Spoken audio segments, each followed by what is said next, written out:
یک بخش مهمی از شعر آیینی ما متوجه مسائل عرفانی و معنوی میتوانه بشه و اینم یک دریای عظیمی است. شعر مولوی رو شما ببینید،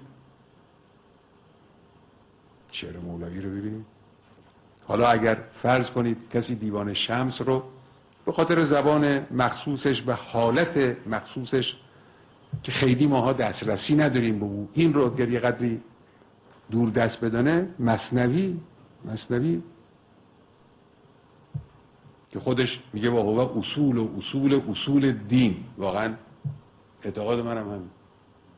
یه وقتی مرحوم آقای مطهری از من پرسیدن نظر شما راجع به مثنوی چیه، همینو گفتم به نظر من همین که خودش گفته و هو اصول.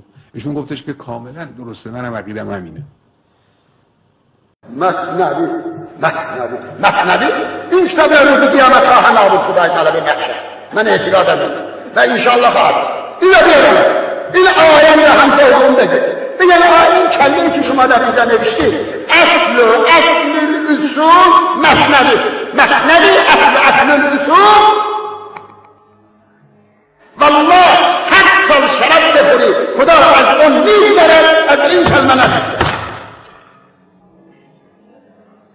اصل الاصول حرف آموزه برای خودش، حرف درست کرده.